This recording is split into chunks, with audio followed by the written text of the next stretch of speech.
En nuestro idioma hay una sola palabra para decir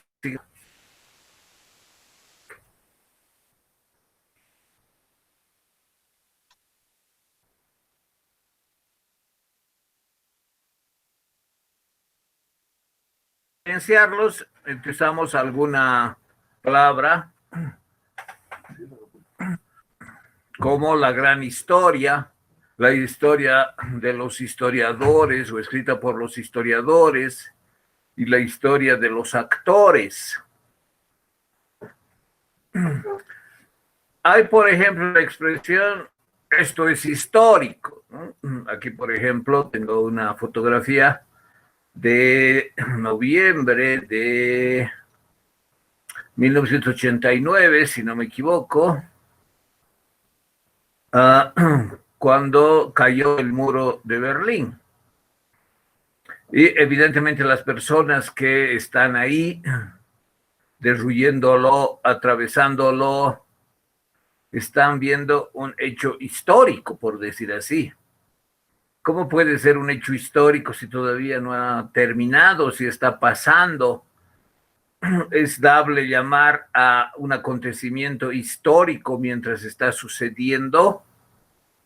En general, sí. En general se puede aceptar la expresión, este acontecimiento es histórico. Es decir, dar a entender que lo que se está viviendo es algo muy importante en el decurso de los acontecimientos. Y claro, desde los años 60, cuando fue construido el muro, tuvo una larga duración de más de 20 años, el muro propiamente dicho, hasta su derrumbe. Muchos creían que no iba a suceder el derrumbe y que haya sucedido en un contexto pacífico. Claro que hay antecedentes, no es que eso se produjo por accidente, aunque algunos dicen que hubo muy mala coordinación de la policía de la frontera de Alemania Democrática. Bueno, de democrática no tenía nada, ¿no? Era el régimen socialista represivo, uno de los regímenes de Europa. En Europa del Este había más que reprimió a la población, inclusive acribillaba a quienes intentaban pasar. El muro estaba acordonado con electricidad, minas personales, barricadas y guardias permanentemente, además de cámaras, dispositivos para impedir el flujo de vehículos, etcétera, etcétera. Entonces, que haya sucedido eso en un periodo relativamente corto, claro, se agudizó la crisis y cayó el muro.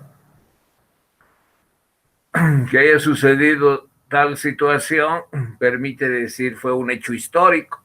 Y a los que vivieron eso, a estos individuos que están en la foto derruyéndolo, también es dable escucharles que digan, este es un hecho histórico, o estamos viviendo la historia, o estamos haciendo historia. Esas son diferentes expresiones que dan lugar a comprender la conciencia de los actores, de lo que están viviendo y por qué es tan relevante. Precisamente decir de ese hecho que sea histórico lo hace relevante, fundamental en el decurso de los acontecimientos, no solamente políticos y no solamente de Alemania. Seguramente ustedes saben que poco tiempo después, el año 91, colapsó la Unión Soviética en el contexto de la perestroika y la glasnost. Entonces, es este acontecimiento sin duda que fue histórico, y cuando los actores decían estamos haciendo historia, realmente la hacían, estaban efectuando un eran parte de un acontecimiento, estaban efectuando acciones que daban lugar a algo trascendental en el decurso de los acontecimientos políticos, económicos, sociales de Alemania, de Europa y del mundo, a tal punto que poco tiempo después colapsó la Unión Soviética y todos los países socialistas de Europa del Este. Entonces el sentido, estamos haciendo historia o somos protagonistas de la historia, tiene mucho sentido. Y el sentido es precisamente que ese acontecimiento marque un quiebre en el sentido de desarrollo de los acontecimientos anteriores y modifique, haya un cambio de marcha en la historia, en los acontecimientos. Ahora, políticos demagogos, gente manipuladora, dice, esto es histórico precisamente cuando está relacionado con él mismo, con su partido político. Eso no tiene ninguna relevancia, solo es propaganda. Estos actores, los que están derruyendo el muro, eran conscientes de que su acción era histórica y lo fue, y es innegable. Para nadie es desconocido que este acontecimiento en un lugar, en Berlín, en un momento, fines de la década de los 80, haya sido un hecho histórico.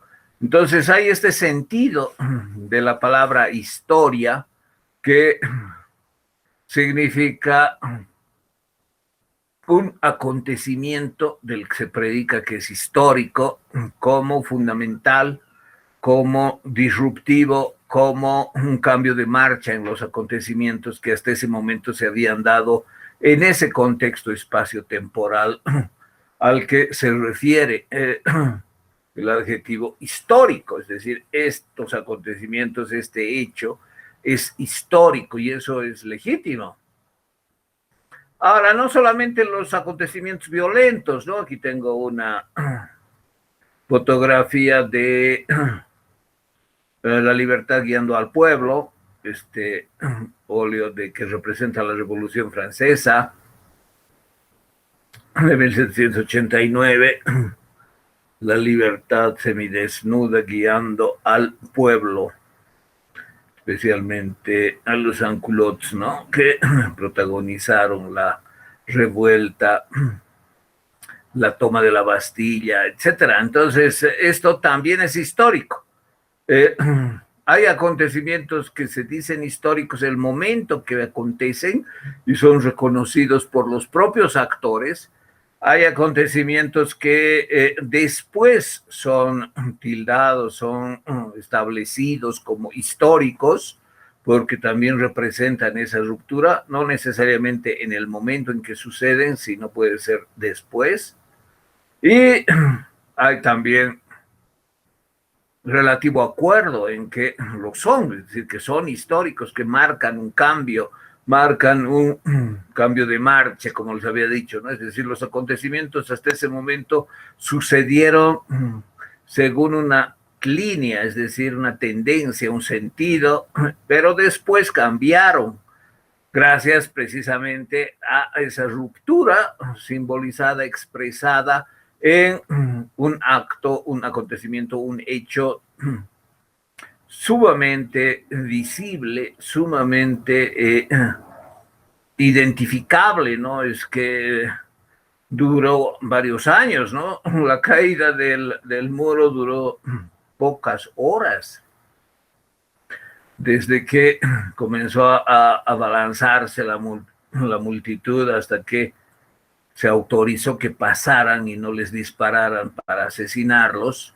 los criminales de la frontera, de los criminales que asesinaron a decenas, centenas de personas, alrededor de 80 personas aproximadamente murieron víctimas de los crímenes. A mansalva les disparaban cuando intentaban cruzar el muro. Entonces, que haya conciencia ese momento, y ese momento sea relativamente corto, unos días, la toma de la Bastilla, eh, y otros acontecimientos. Sabemos que la Revolución Francesa fue larga, ¿no? En 1791 se dieron acontecimientos muy importantes, pero desde el 89 que se dio la toma de la Bastilla, y así algunos piensan que hasta el imperio napoleónico fue la consecuencia de la revolución. Entonces podemos entender que duró varias décadas, pero el hecho de que se hayan levantado, sublevado, especialmente algunos sectores populares de la burguesía, etcétera, contra la monarquía, contra Luis XVI, contra la monarquía más antigua de Europa, y eso haya tenido lugar en unos pocos días de actos de violencia, efectivamente, pues permite afirmar que la insurrección popular armada de julio de 1789 en París fue un acto, un acontecimiento histórico. Entonces, ese es un sentido. Hay otros momentos históricos que no necesariamente están vinculados con la historia política, porque evidentemente la caída del muro, la insurrección de julio de 1789 en París, son hechos históricos de violencia que marcan revoluciones, ¿no? Implosiones. Es decir, el acabose del socialismo real hasta ese momento, como se había desarrollado. Bueno, entonces los acontecimientos políticos generalmente es fácil determinar en qué circunstancia, en qué acontecimiento se habría dado de manera que se lo considere histórico, simbólico, representativo de un cambio de marcha. Y eso es relativamente fácil en la historia política y en la historia vinculada a los aspectos sociales y otros temas, ¿no? Pero también puede haber grandes acontecimientos. Y aquí tengo una foto, estoy señalando con el cursor, en que un científico, en este caso Einstein, formula su célebre ecuación, ¿no? Energía es igual a masa por velocidad de la luz al cuadrado. Entonces, cuando formula esta ecuación, la publica, etcétera, es también un hecho histórico. Aquí no hay violencia, no hay un sentido político evidente, aunque alguien podría decir, ¿no? Esto ha revolucionado después la política y la guerra. Claro, posteriormente, y otros científicos, gracias a estos descubrimientos, a estas teorías de Einstein, pudieron desarrollar, por ejemplo, la bomba atómica, ¿no? El proyecto Manhattan, y científicos como Oppenheimer, etcétera, dieron lugar a que se produzca otro hecho fundamental el 6 de agosto de 1945, que es el momento en el que explota la primera bomba atómica en la historia de la humanidad, destruyendo una ciudad entera, bueno, gran parte de la ciudad. Entonces, pero también podemos decir, para que eso se haya producido, ha habido un momento histórico anterior, como fue la enunciación de la teoría de Einstein de conversión total de la materia en energía, y gracias a esta formulación. Entonces, hay hechos, diríamos, culturales en sentido amplio que también se pueden considerar históricos, ¿no? Que, por ejemplo, la culminación de un cuadro, o, por ejemplo, la Mona Lisa, ¿no? En el siglo XVI, cuando Leonardo termina de pintarla, le llevó mucho tiempo y terminó de pintarla en Francia. Fue también un hecho histórico que haya terminado una obra, aunque no tenga mayor repercusión política ni militar, u otros acontecimientos, ¿no? No necesariamente vinculados con la política ni las guerras, que generalmente son tomados en cuenta como los hechos políticos más importantes, por lo tanto, plenamente históricos. Entonces, acontecimientos, la publicación de un libro, para los marxistas, por ejemplo, la publicación del Manifiesto Comunista de 1844, la primera edición, porque hubo varias y las siguientes cambiaron el contenido, también puede ser histórico. Bueno, también relacionado con la política. Entonces, fíjense que los acontecimientos históricos, conscientes los actores de que sean tales, o los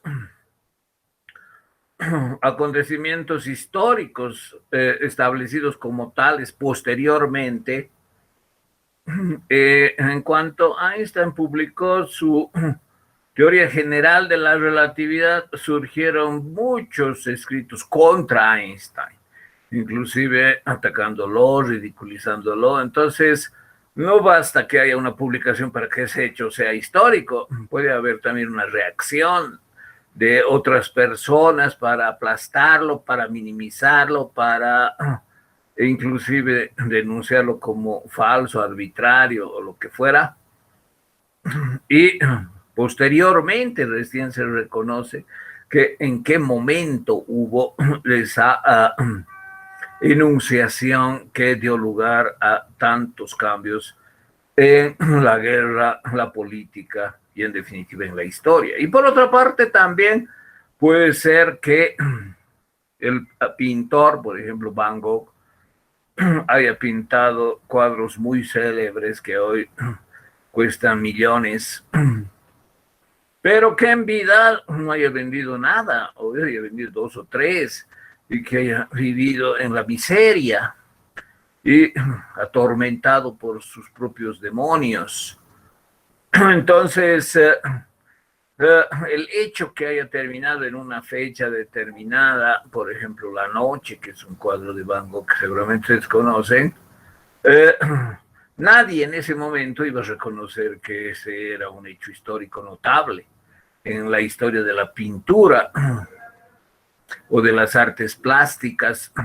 Es más, el pintor era un desconocido y no se valoraba su pintura. Sin embargo, está claro que posteriormente, con el desarrollo de una visión más amplia de los estilos, las tendencias y la genialidad pictórica, en este caso, cuando se publicó, perdón, cuando se terminó de pintar este cuadro, se produjo también un hecho importante en la historia de la pintura, es decir, fue un hecho histórico. Entonces, a veces es evidente el sentido, la importancia histórica de un acontecimiento, y los propios actores son conscientes que están viviendo la historia, la están haciendo con conciencia, están forzando a ese cambio de marcha en los acontecimientos. En otros casos, posteriormente, en otros casos hay intentos de aplastar el valor histórico del acontecimiento, de desvalorarlo, de minimizarlo, pero después se lo identifica como trascendental, importante, sustantivo en una serie de efectos que produjo y que se dan efectivamente por la existencia eh, de ese hecho histórico. Por ejemplo, la enunciación de una teoría, la culminación de un mural o de un cuadro, la publicación de un libro, la realización de un acontecimiento político. Ahora, es cierto también que no hay absoluto acuerdo entre los historiadores de reconocer hechos históricos como tales. Y eso depende también del punto de vista, de la ideología, de la valoración, del conocimiento que tenga el historiador. Para historiadores que no coinciden mucho con con la ideología marxista, evidentemente la publicación del manifiesto del Partido Comunista de 1844 no tiene mayor relevancia. O puede tener relevancia, pero en un sentido negativo, es decir, fue el inicio de una corriente que terminó con grandes dictaduras, muerte de millones, etcétera, etcétera. Entonces, la valoración que se hace del hecho histórico ya es una labor del historiador, como también la definición de cuáles sí y cuáles no son hechos históricos, en el sentido de establecer si este lo fue porque cambió estos acontecimientos, esta era la tendencia antes, etcétera.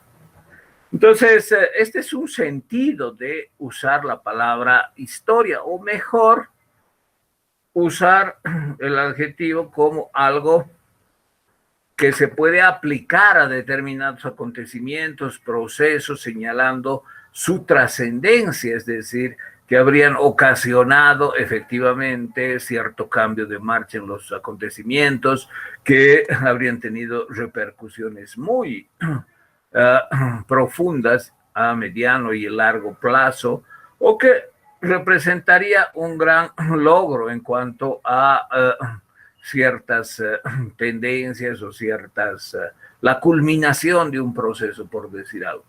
Y en eso, obviamente, no hay acuerdo de parte de los historiadores, porque los historiadores, de acuerdo a su visión, de acuerdo también a sus propias ideas, incluidas las políticas, ideas culturales, identificación étnica, etcétera, van a considerar ciertos acontecimientos como históricos y otros no tanto, es decir, no tienen la relevancia de otros acontecimientos. Entonces, la relevancia, el impacto, la profundidad con que habrían efectuado condicionamientos y efectos, ciertos acontecimientos sobre otros, varía según la interpretación y la valoración de los historiadores. Sin embargo, este es un sentido de la historia como producto, como hechura, por decir así, de los hombres y de los actores relevantes que efectúan los acontecimientos que se denominan históricos, es decir, relevantes, importantes, trascendentales, impactantes en el decurso posterior y considerando los antecedentes previos, es decir, los antecedentes de las tendencias anteriores.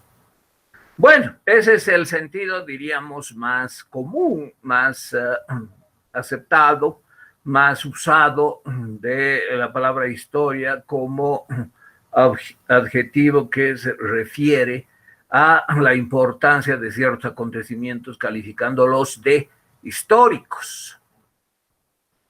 Hay otros dos sentidos. Vamos a ver el primero, lo que se llama la gran historia,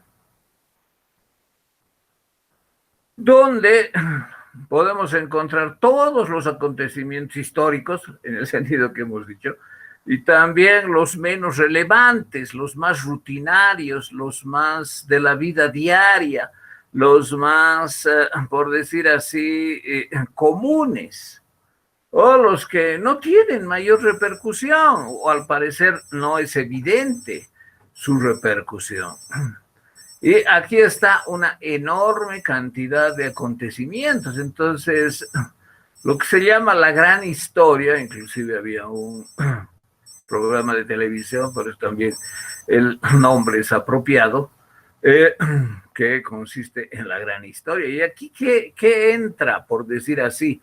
Porque aquí el conjunto de hechos relevantes son los hechos históricos y están los que tienen repercusión, los que tienen consecuencias, los que hacen cambio de marcha. Acá no, aquí está todo lo demás e incluido esto. Entonces, hay una gran cantidad de acontecimientos. Veamos, por ejemplo, en torno a la caída del muro. Bueno, las personas que lo demolieron las personas que pasaron esa noche de noviembre de 1989, si no me equivoco, tienen en sus vidas una gran experiencia, pero es posible que muchos de ellos no tengan mayor relevancia sino la de haber vivido en un régimen que los coaccionaba y después haberse liberado sin temor a ser asesinado cuando escapaban de ese régimen. Entonces, las historias de vida que a alguien puede interesarle, o, bueno, como era la vida rutinaria de una gran cantidad de personas que vivieron en un régimen y después escaparon gracias a que se destruyó, se derrumbó este muro, puede resultar para algún historiador más o menos interesante, inclusive hacer entrevistas, etcétera, ¿no? Y reconstruir con base en documentos que se desclasificaron y una serie de recursos y fuentes, la vida en la Alemania democrática, es decir, la Alemania socialista, represora hasta casi los años 90. Pero bueno, esa reconstrucción de la vida cotidiana, con algunas historias de vida, biografías de personas desconocidas, está bien, puede ser un texto interesante para encontrar un modelo que interese, pero eso también supone cierta selección del historiador.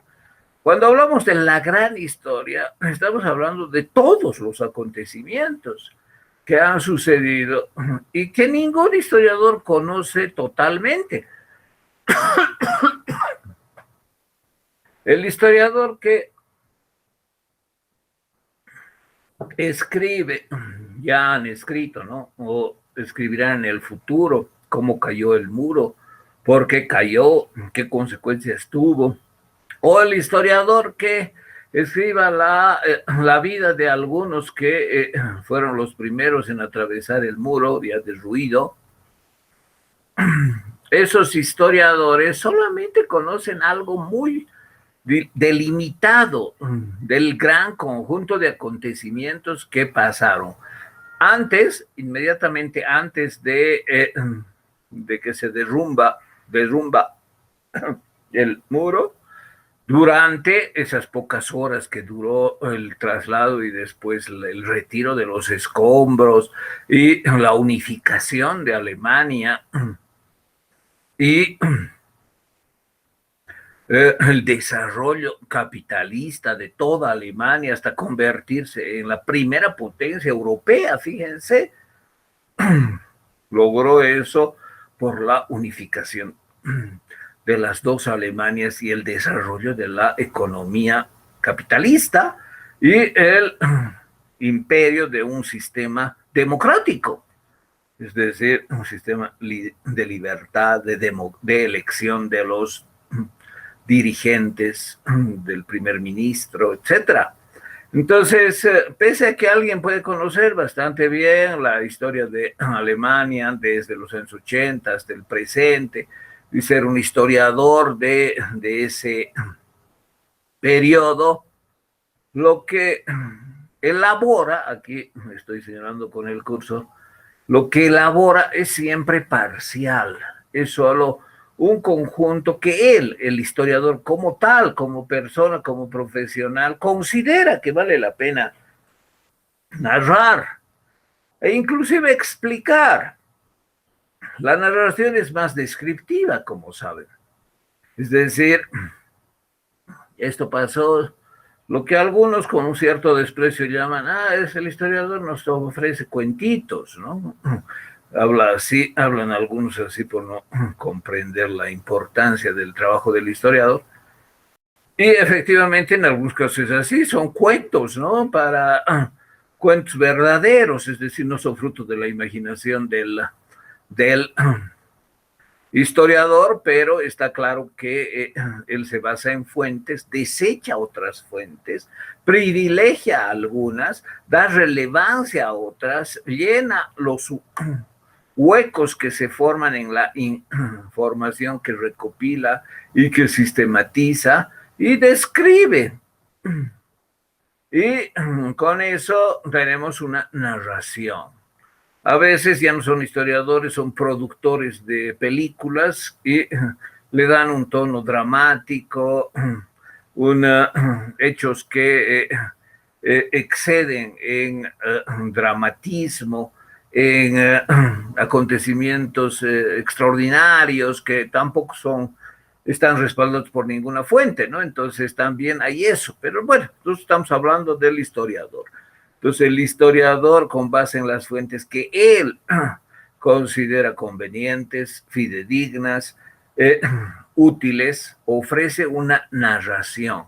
No solamente descriptiva, también es explicativa en muchos casos. Por ejemplo, señala por qué sucedió algo. Entonces, lo que hacen los historiadores, lo que hacen ustedes, lo que ofrecen al público, son textos que informan sobre lo que ustedes creen que habría sucedido con base en fuentes que les autorizan a afirmar eso que dicen. Entonces, es una versión del pasado ofrecida por un historiador que puede ser muy connotado, muy prestigioso, muy meticuloso en el trabajo de las fuentes y que claro, lo que dice probablemente haya sucedido tal cual ese historiador dice, pero sobre pero lo que dice es muy parcial. ¿Qué quiere decir que sea parcial? Que la gran historia es inmensamente mayor que a las cuantas páginas escritas por el historiador. Hay historiadores que realmente han escrito durante 20 o 30 años una obra, aquí tengo un ejemplo, ¿no? History, no es es un estudio de la historia de Arnold Toynbee. Study of History, así se llama, ¿no? De este historiador inglés, que son más de 20 tomos, 22 tomos, que es alrededor de unas 8,000 páginas. Fíjense, escribir 8,000 páginas de la historia de todas las civilizaciones, que además él las ordena según su propio criterio. Un criterio que, bueno, algunos comparten y otros no. Señala un número determinado de civilizaciones y tienen ciertas características y él ofrece una cantidad enorme para cada civilización. Hay algunas que llenan 2,500 páginas de la civilización, por ejemplo, la civilización occidental, u otras, ¿no? Que él estudia con profundidad durante 3 décadas. Y ahí se acaba la historia. No, fíjense, si sumamos cuántas páginas han escrito los historiadores desde el principio de los tiempos, desde que se desarrolló la escritura, desde Heródoto, por ejemplo, que es considerado el padre de la historia, hasta los historiadores de hoy, ¿cuántas páginas tendremos? Bueno, yo pienso alrededor de tal vez 1 millón de páginas, ¿no? Bueno, tal vez 2. Y nadie obviamente va a leer los 2 millones de páginas. Necesitaría más de una vida para leer esa cantidad de lo que han escrito todos los historiadores. Y ahora, suponiendo que alguien leyera, ¿estaría informado de la historia de la humanidad, de todo lo que pasó? Obviamente no, porque ni esos 2 millones de páginas, calculados así a grosso modo, terminan, acaban el tema. Usted ha dado por concluido el tema, es decir, usted lo ha terminado, ha agotado, ahí esa expresión, ¿no? Usted agotó el tema, o sea que nadie más puede escribir nada más sobre el tema. Eso es absurdo, es ridículo, porque en historia, mañana o dentro de 100 años pueden aparecer nuevas fuentes sobre ese tema. Y mañana o dentro de 10 años puede aparecer un historiador que interprete las mismas fuentes que yo interpreté de manera diferente y ofrece otra narración y otra explicación. Y también es posible que haya otros historiadores que mañana o dentro de 10 años interpreten fuentes que yo desprecié, que desvaloré, que di por inútiles, inservibles. No, no es así. Es decir, una fuente puede ser despreciada por un historiador, pero muy valorada por otro. Y en ese sentido, lo que ofrecen los historiadores es siempre relativo. ¿Relativo a qué? Al historiador. Es decir, el texto está vinculado al escritor, a quien lo escribe. Se entiende que se refiere a lo que podría haber sucedido, pero eso que podría haber sucedido no se sabe con certidumbre que sucedió solo porque lo escribe fulano de tal, o solo porque fue investigado durante 20 años por un conjunto de historiadores. Aunque haya eso, no hay absoluta certeza de que lo que un historiador ofrece como narración y explicación haya sucedido realmente.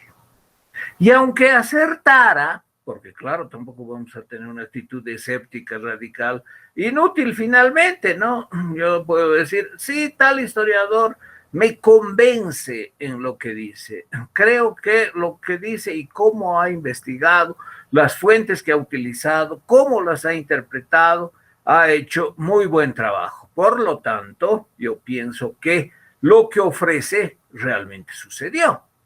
Es decir, él ofrece lo que yo creo que ha pasado porque él lo dice y su trabajo es verosímil, convincente, lo aprecio y creo que ha sucedido como él dice que ha sucedido. En lo principal, inclusive en ese caso, es solo lo principal, es decir, este historiador tan meticuloso que ha dedicado 20 años de su vida a trabajar un solo tema y ha redactado una obra monumental de varios tomos sobre un periodo de la historia de la humanidad, unos cuantos años en un lugar determinado, tampoco agota el tema.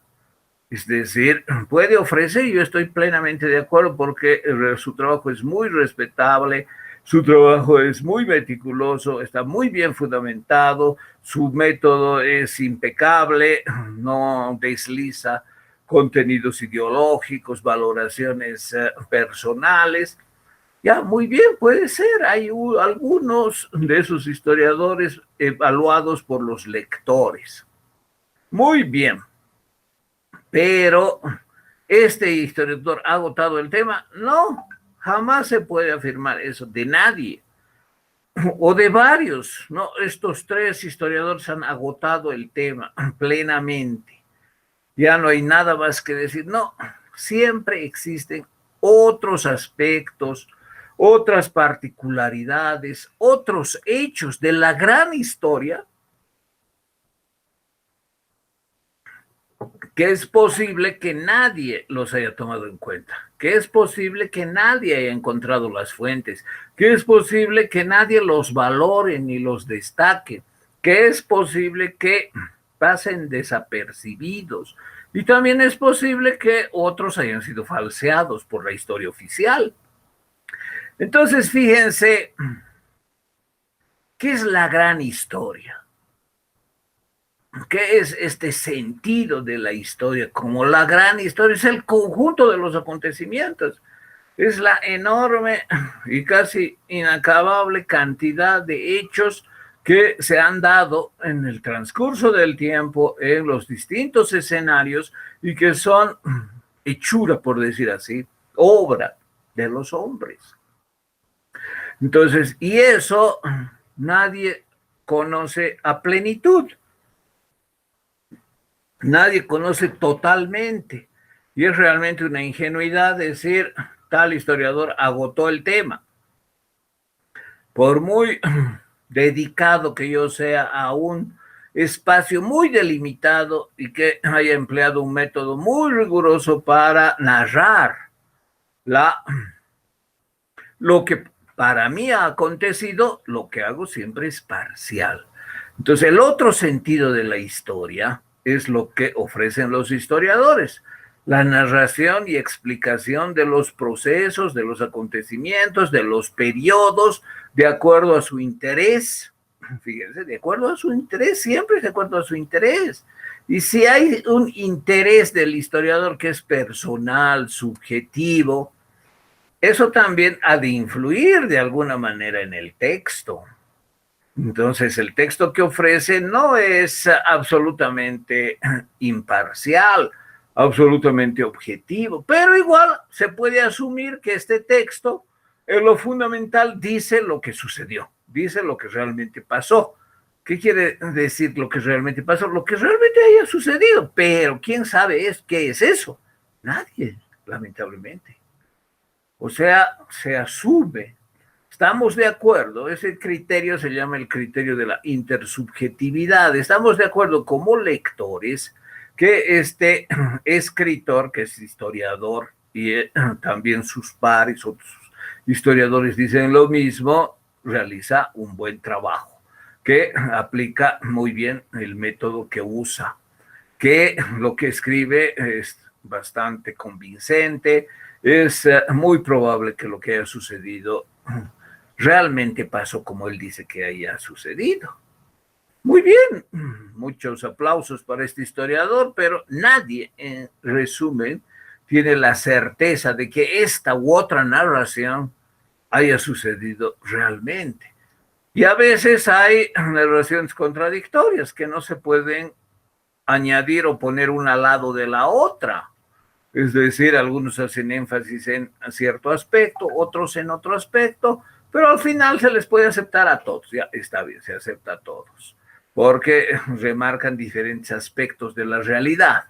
Esa es una concepción más ecléctica, ¿no? Que a veces no se da cuenta que se están uniendo posiciones ideológicas contrarias, o si no se depura y dice, de este autor yo creo que esto está bien, y está muy bien fundamentado, etc., pero no es suficiente. Y de este otro yo obtengo esto que me parece que también está muy bien, pero que tampoco es suficiente. Entonces yo voy depurando, filtrando narraciones, explicaciones, pero me quedo con algo de lo que dicen todos los que han tratado el tema y los reúno en un texto que no es contradictorio.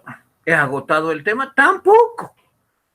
Aparte de las dificultades del eclecticismo, es decir, de reunir eh, textos, discursos que pueden ser resultado de visiones ideológicas excluyentes, y eso puede darse. Igual, la parcialidad de cada historiador se transfiere al texto ecléctico. Y resulta que mi texto ecléctico, que yo como historiador he reunido solo bibliografía secundaria y he depurado lo que me parece creíble, termina siendo un resultado de collage. Es decir, he colado lo que ya está escrito sin atender a sus aspectos internos que autorizan o no la unión, la yuxtaposición de textos diferentes. Entonces, lo que hace el historiador es siempre parcial, es siempre relativo, es siempre susceptible de error, es decir, puede ser que esto que parece tan convincente, tan bien elaborado, esté errado, simplemente porque ha basado en una fuente que no es fiable, en una fuente oficial para generar un discurso preestablecido sobre los hechos deformados. Eso ha sucedido muy frecuentemente el siglo pasado, especialmente en lo concerniente a la historia inmediata de los países socialistas. Entonces los historiadores no tenían ningún margen para mostrar lo que realmente sucedía y tenían un libreto que había que repetir, la historia oficial. Entonces ¿Quién va a creer en esas historias, en esos historiadores? Salvo que esté con la presión de ser reprimido, obviamente nadie. Nadie que tenga cierta dignidad académica va a creer en esas historias, que más que historias son propaganda. Pues es la propaganda para hacer aparecer un régimen como lo que no es y para justificarlo. Obviamente, otra vez la intención política.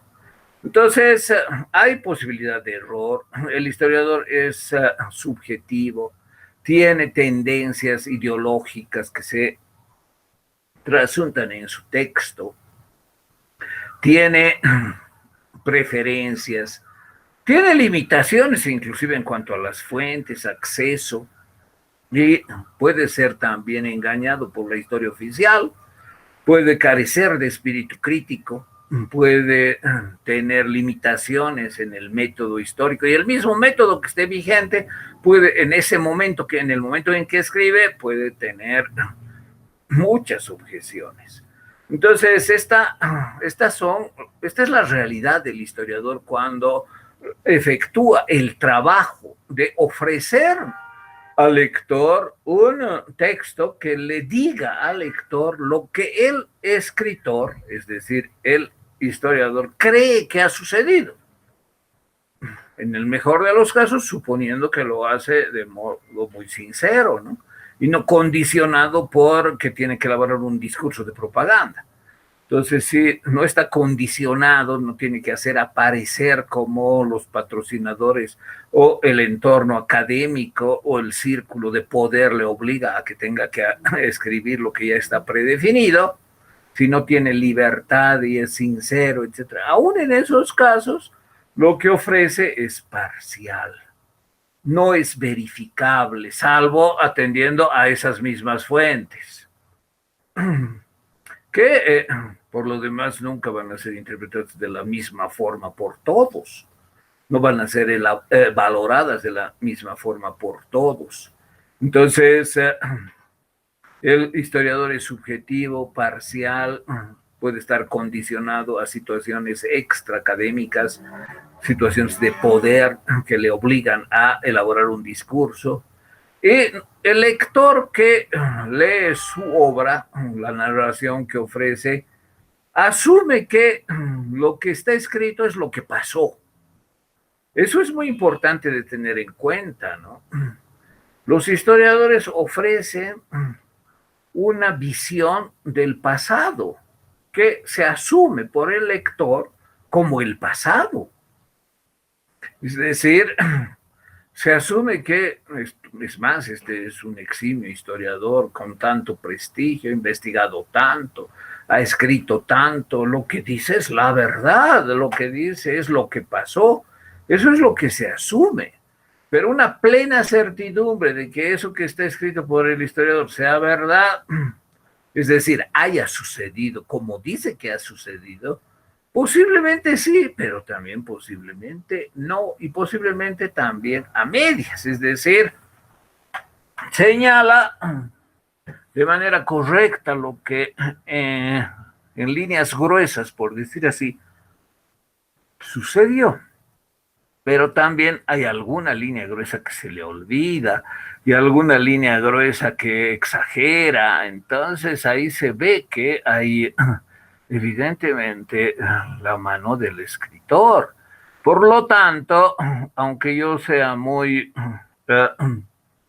tenga una actitud muy de encomio del historiador porque me informa de lo que pasó, no puedo creer que lo que dice es necesariamente la verdad, es decir, ha sucedido tal cual él dice. Y aunque sea así, lo que ofrece siempre es solo una parte.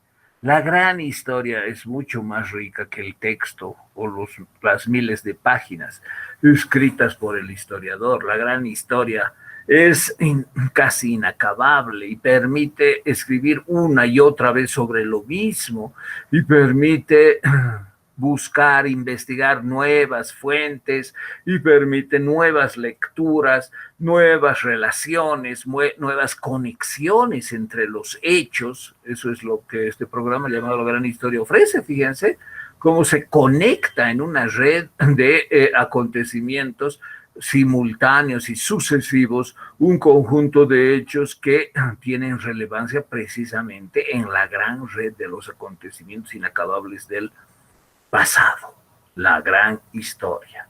Y el historiador en realidad se esfuerza por captar, por detener, por cosificar ese flujo de relaciones y de acontecimientos, verbalizándolos en un texto que es su propia narración y explicación histórica. Bueno, terminamos esta diapositiva que diferencia los tres sentidos. No sé si alguien tiene alguna pregunta, algún comentario.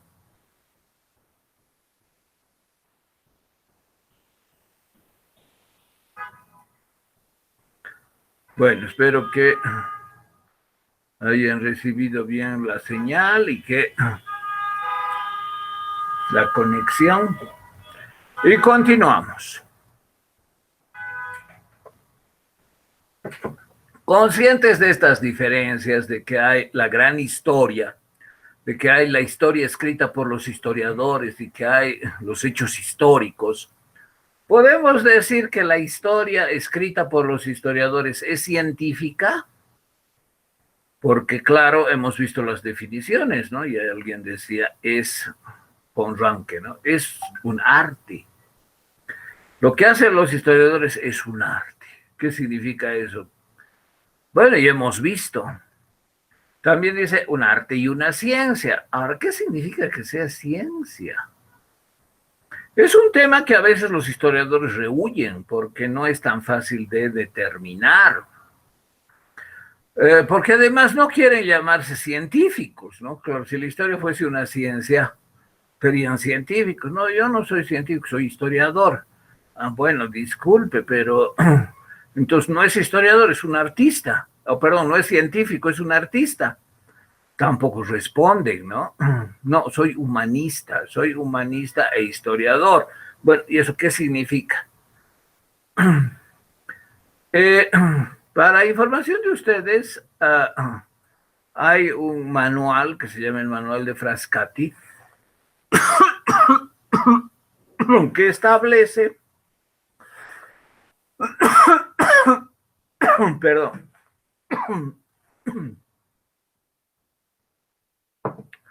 que establece las distintas disciplinas científicas reunidas en áreas. Y así hay 6 grandes áreas.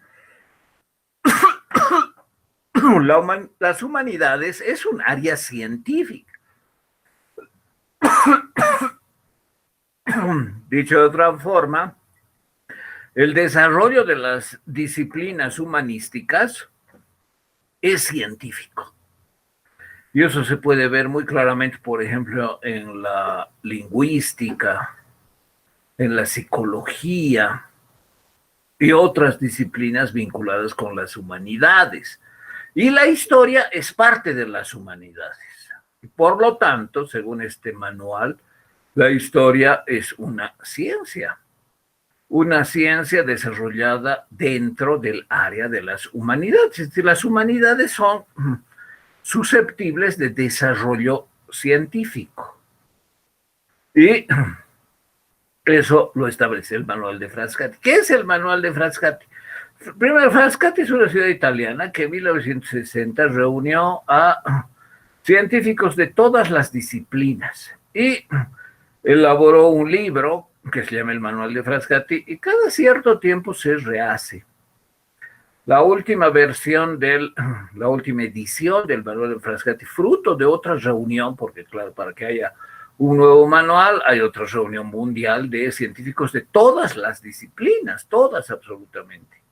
Y claro, todos se consideran científicos, incluidos los que hacen trabajo en las humanidades. Entonces, del 1960 hasta 2015, hubo varias reuniones que terminaron aportando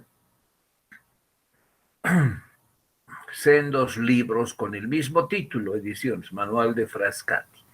Aquí está una definición de la ciencia o la investigación científica. La investigación, aquí se refiere a la investigación científica y al desarrollo experimental, que es una forma también de conocimiento científico, comprenden el trabajo creativo. O sea, para hacer ciencia hay que hacer un trabajo creativo en primer lugar, fíjense.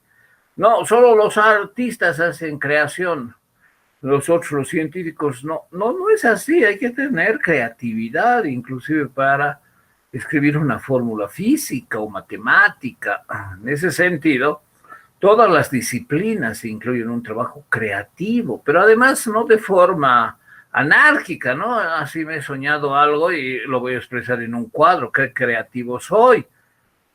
Y claro, por lo tanto, soy científico, no es así, ¿no?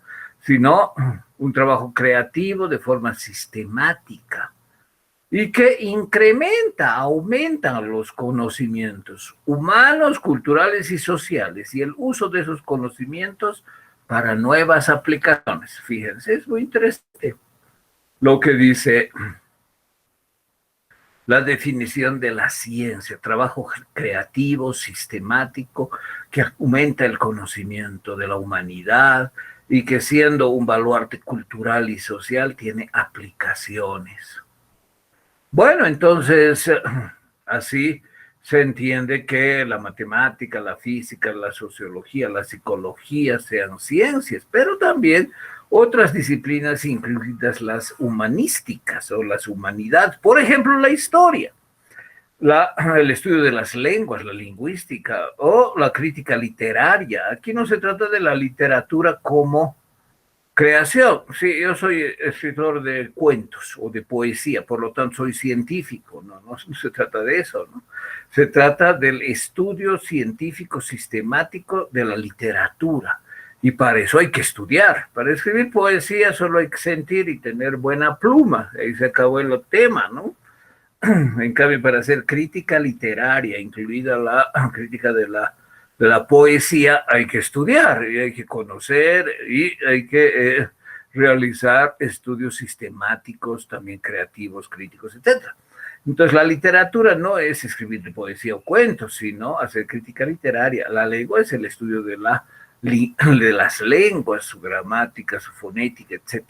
Y la historia también es parte de las humanidades y por tanto se debe considerar, según el manual de Frascati, que tiene 6 ediciones, la última de 2015, como les dije, la historia es una ciencia. Incluye la prehistoria, la arqueología, la paleografía y otras disciplinas similares. Y también está la historia en general, la historia y crítica del arte, las disciplinas históricas en general, como decía, la historia de la ciencia, etc. Entonces, hay esta posición que concibe en estas reuniones que se realizan cada cierto tiempo, me parece que alrededor de casi 20 años, 15 años, y que han dado lugar a que científicos de todo, intelectuales de todas las disciplinas, establezcan conocimientos generales que todos acepten y valoren. Ahora bien, esa es la posición del manual de Frascati y esto también sirve, este manual, para calificar el desarrollo científico en un país. Es decir, cuántas publicaciones, también publicaciones de historia, ¿no? Trabajos de historiadores, revistas indexadas, etcétera. Entonces, estos conceptos no son solo posiciones que tienen la finalidad de establecer límites intelectuales, teóricos, sino también finalidades prácticas, como el desarrollo del conocimiento científico, incluida la historia. Bueno, esa es una posición. Otra posición de la UNESCO, que seguramente ustedes saben lo que es la Organización de las Naciones Unidas para la Educación, la Ciencia y la Cultura. Eso significa la sigla, que ahora mismo he señalado las respectivas letras de la UNESCO, ¿no? De las Naciones Unidas. Entonces, siendo una organización de las Naciones Unidas, reúne a todos los países del mundo. Y para la UNESCO, que tiene una división de las ciencias, hay muchas divisiones de las ciencias, ¿no? Pero sin duda la de la UNESCO tiene importancia, porque en la medida que uno pertenece a la UNESCO, reconoce esta división. Un país, no, obviamente no de una manera obligatoria, pero sí como una referencia. Entonces, la UNESCO también dice lo mismo, la historia es una disciplina científica e inclusive divide los tipos de disciplina científica que implica la historia. Aquí tenemos, por ejemplo, algunas, ¿no?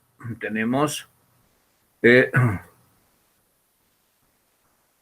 un momentito, las biografías, la historia general, la historia de los países, la historia por épocas, las ciencias auxiliares de la historia, las historias especializadas y un código abierto que es el que termina en 9, porque esto está codificado, o 99, que es otras especialidades. Es decir, si hay otras especialidades de la historia que no están aquí, también se abren. Este es un criterio muy razonable, muy encomiable, porque es contrario al dogmatismo, ¿no? De decir, no, la historia se tiene que dividir en estas partes y ni una más, y la mía es la mejor y es la más completa.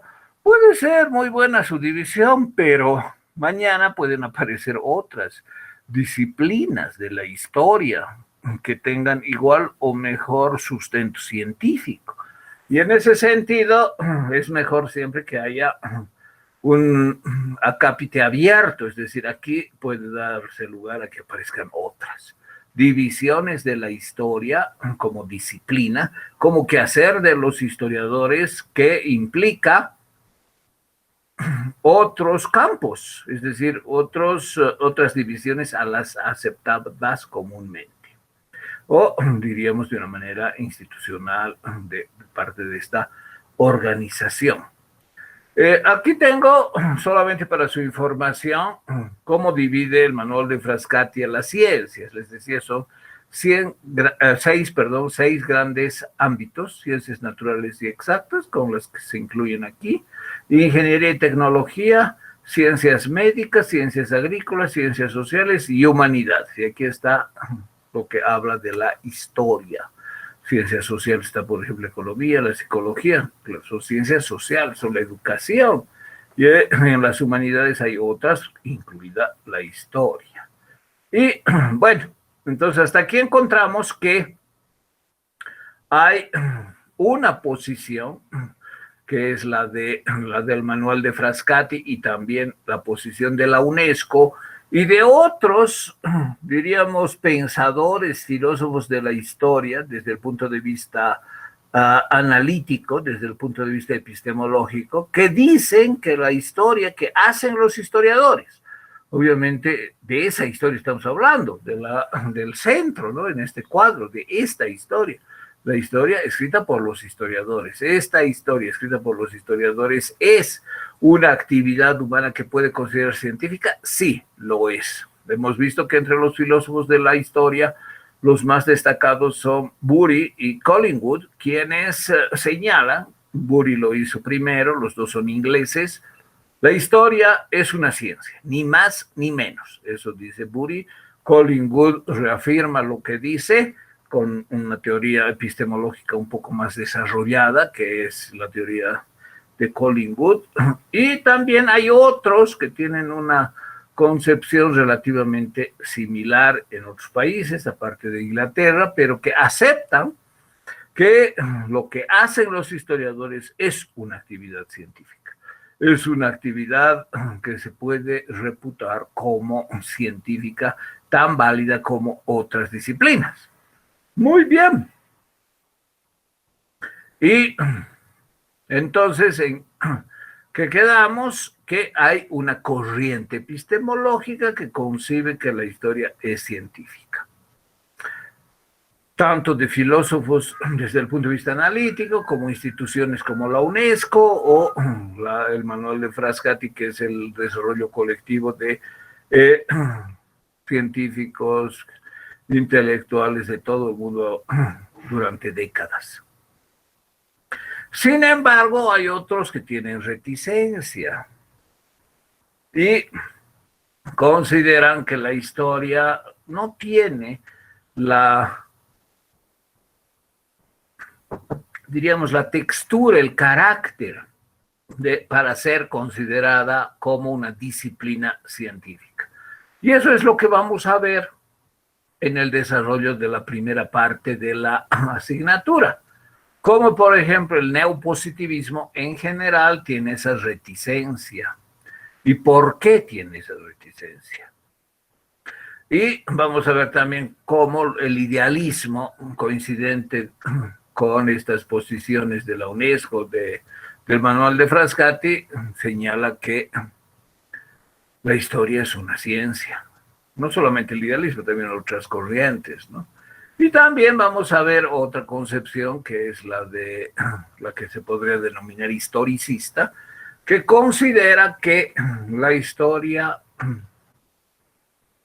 y la ciencia no debe plantearse la relación entre las dos como si la historia fuese o no científica, sino hay que plantear de otra manera. Entonces, hay otros autores, filósofos, historiadores que han desarrollado otra manera de establecer la relación entre la historia y la ciencia, y eso es lo que se llama historicismo. Y ahí vamos a ver, por ejemplo, la concepción genealógica, la teoría de los paradigmas o el anarquismo epistemológico, que son contenidos que vamos a desarrollar en esta segunda parte, es decir, en la parte de la filosofía analítica de la historia.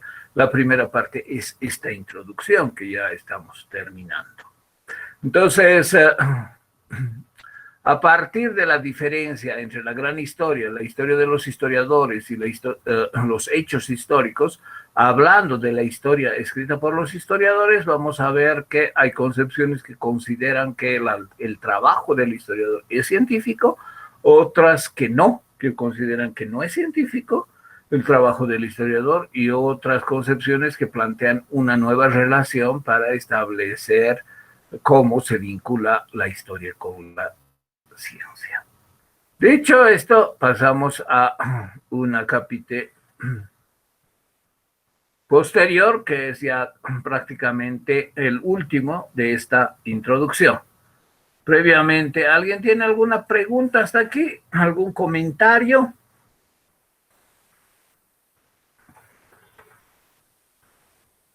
Bueno, seguimos entonces. Vamos a ver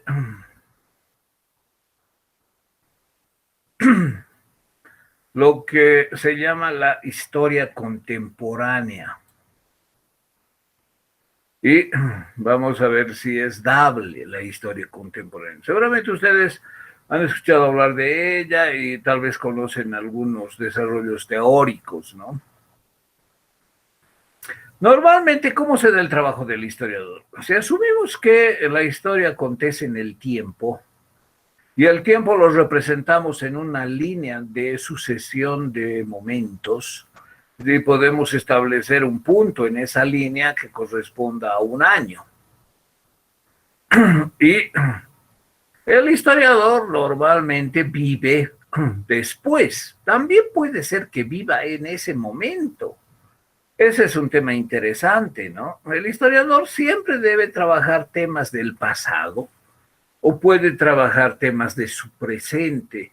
Y si trabaja temas de su presente, sigue siendo historiador, no se convierte, por ejemplo, en periodista que está reportando, por decir así, lo que está pasando. Esa pregunta de si el historiador siempre debe investigar, trabajar, estudiar el pasado para ofrecer una narración o explicación que dé cuenta de cómo y por qué sucedió lo que él cree que sucedió, dando al lector la oportunidad de enterarse de qué pasó. ¿O es posible que el historiador, por decir así, investigue su presente, investigue lo que está viviendo, lo que está pasando? Un ejemplo podemos dar, ¿no? Es posible hacer una historia de la pandemia que no comience con, bueno, la que se dio en la época de Constantino, en el Imperio Romano, ¿no? Sino que no hable de la peste negra de 1348, sino que hable de esta pandemia como un acontecimiento que está fluyendo, que está pasando, que es el presente, aunque haya comenzado hace más de un año, pero que también parece que se va a prolongar por lo menos más de un año también. ¿Es posible hacer trabajo histórico del presente o siempre tiene que ser del pasado?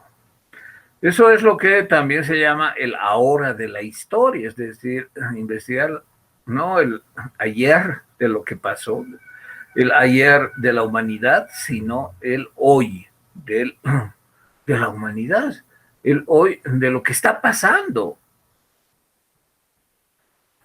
Cuando se investiga el pasado, uno se basa en fuentes, eso está claro. Y las fuentes sabemos también que el historiador puede desarrollar su trabajo recurriendo a distintos tipos de fuentes.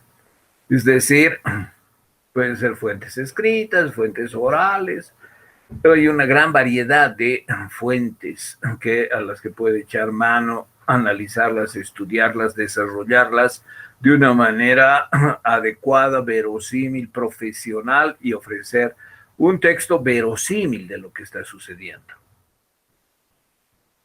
Oh, perdón, de lo que sucedió, de lo que ha sucedido, de lo que ha pasado. Ahora, el tema es preguntarse, ¿y puede hacer lo mismo con lo que está pasando? Buscar fuentes, por ejemplo, informantes que han vivido de cerca un acontecimiento muy reciente,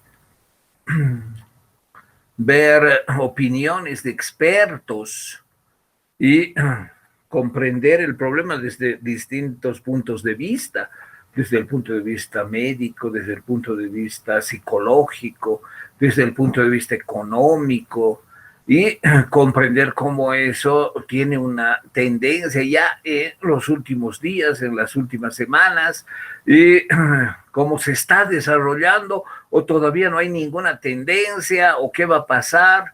Es decir, ¿se puede hacer del presente un objeto de estudio de la historia? ¿Sí o no? Para los teóricos de la historia contemporánea, sí se puede.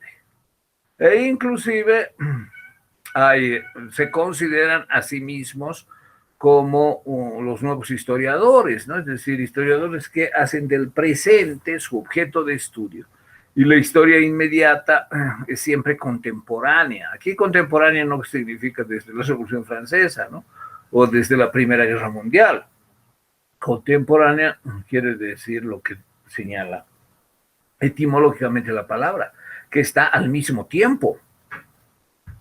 Contemporánea quiere decir que es al mismo tiempo, que está sucediendo al mismo tiempo. ¿Al mismo tiempo de qué? De la vida, la existencia y el trabajo del historiador. Entonces el historiador no vuelve al pasado para reconstruirlo según su capacidad y su talento como escritor, sino ve lo que está a su alrededor, posiblemente algo muy inmediato, ¿no? Muy próximo, hace un año, en noviembre, diciembre del 2019, una ciudad, etcétera, etcétera, de China, etcétera.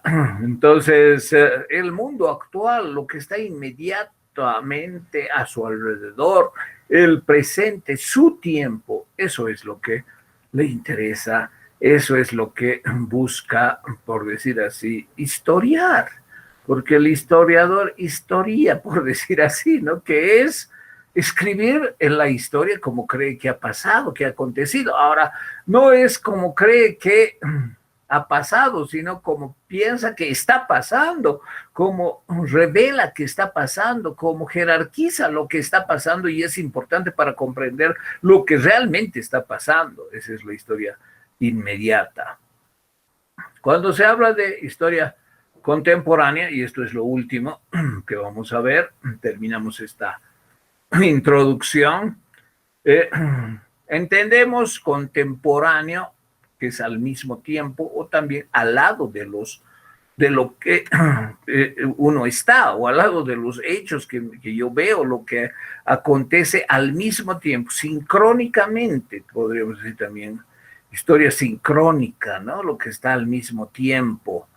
Y siempre, bueno, el historiador pertenece a un lugar, a un tiempo, a una cultura, y puede vivir algo de una determinada manera. Y si alguien se traslada de una cultura a otra y vive un acontecimiento, posiblemente lo vea de manera diferente. Es más, si tenemos un historiador inglés, un historiador, no sé, latinoamericano, norteamericano, africano, sus visiones de lo inmediato van a ser muy diferentes a escala global.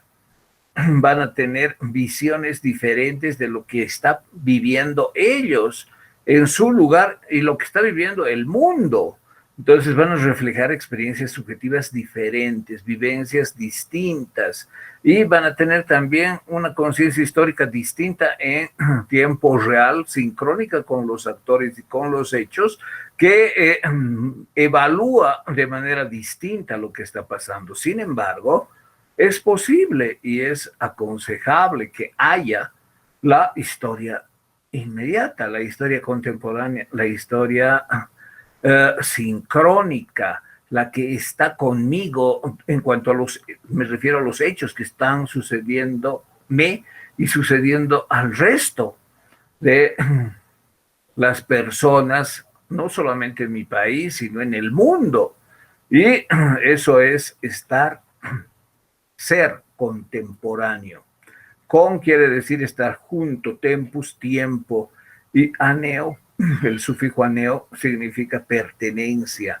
Entonces, contemporáneo significa lo que pertenece a lo que está junto con el tiempo.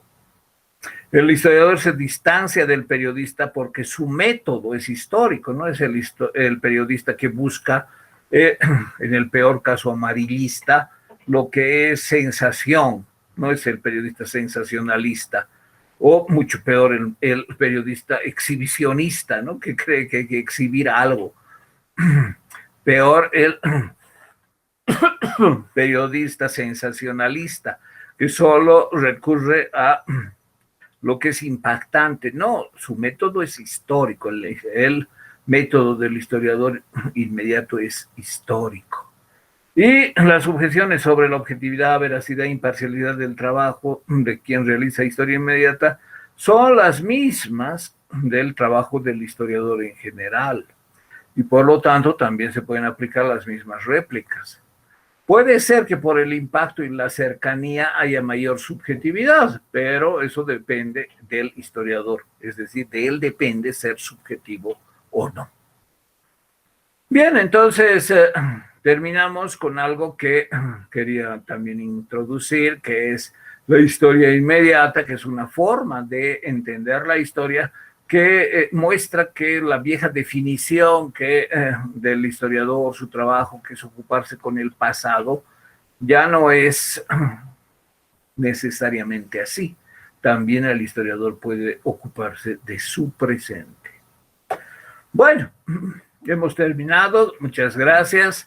La próxima clase comenzamos con otro conjunto de diapositivas que tienen ustedes.